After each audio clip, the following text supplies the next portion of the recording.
Yet for the Lower Nile's early inhabitants, all that work was worth it. The Nile provided two things nearly unique on Earth.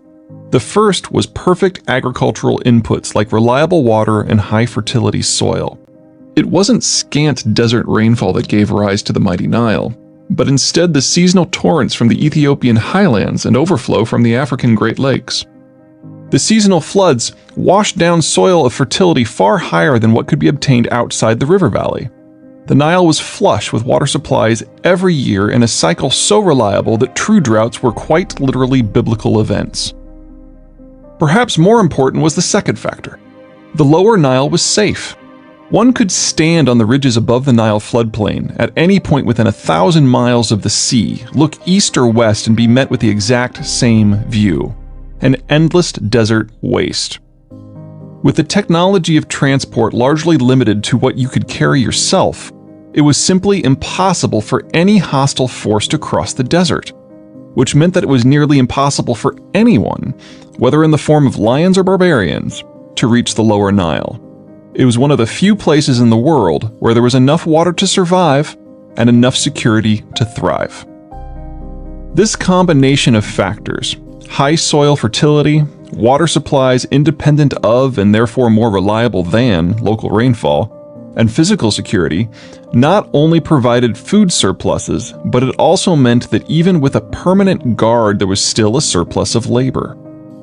That surplus labor could be put to use in expanding irrigation networks and generating yet more food surpluses, building an army and taking over the neighboring city and its food production capacity, building walls, generating more security and freeing up yet more labor, or for general civilizational advancements in everything from metallurgy to writing. In short, this specific type of physical geography nearly guaranteed that the Egyptians would be on the road to civilization. Over the next 2 millennia, small tribal farming settlements consolidated into a series of city-states for mutual defense and to more efficiently apply labor to the problems of taming the Nile. The higher organization and greater labor specialization led to the copper breakthrough of 3600 BC. Copper sounds like a small thing, but once humans figured out how to smelt and cast it, they replaced their wood and stone implements with metal, generating staggering improvements in the productivity of each worker and each farmer. The resulting population boom generated more and larger cities with bigger and more complex political systems. Allied city-states merged into kingdoms that then struggled for supremacy.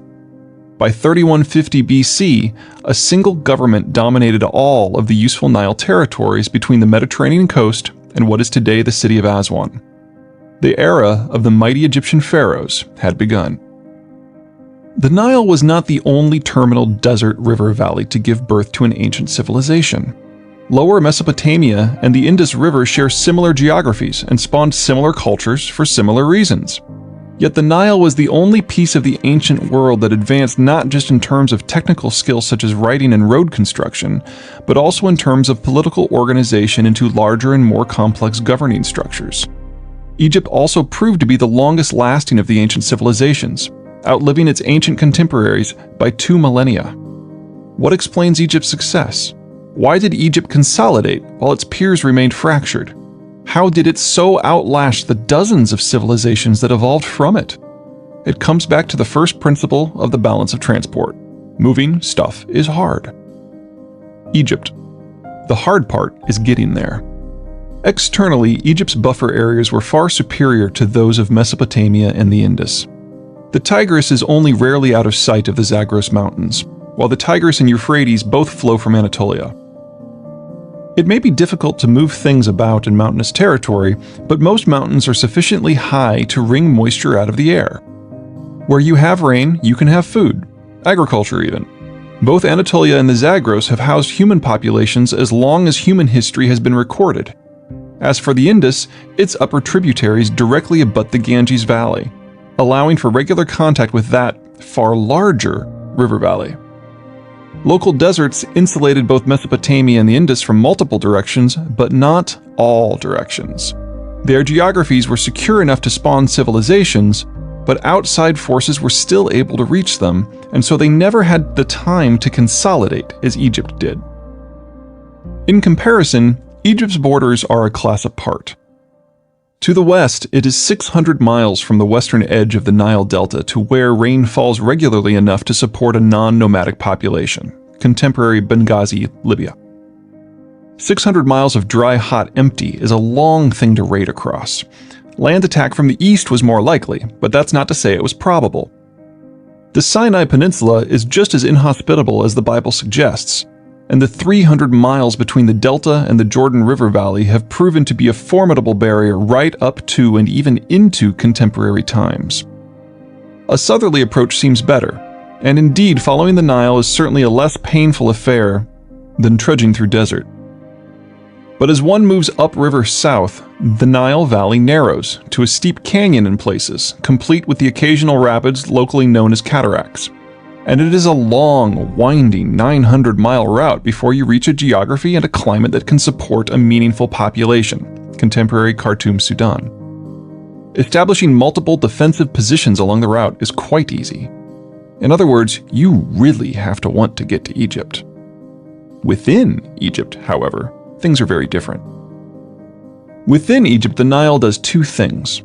First and most obviously, it makes mass food production possible. Every patch of land within sight of the river is under cultivation, generating the most consistent food surpluses of any land throughout the history of not just the ancient world, but also the classical, medieval, and even early industrial worlds.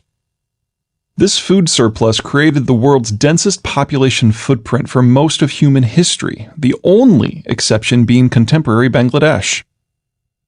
Combine that with the country's desert buffers, and any outside influence that was not an outright invasion would be so diluted in the sheer mass of the Egyptian population that the government would have little problem retaining control. Second, by ancient standards, the interior of Egypt was remarkably easy to get around in.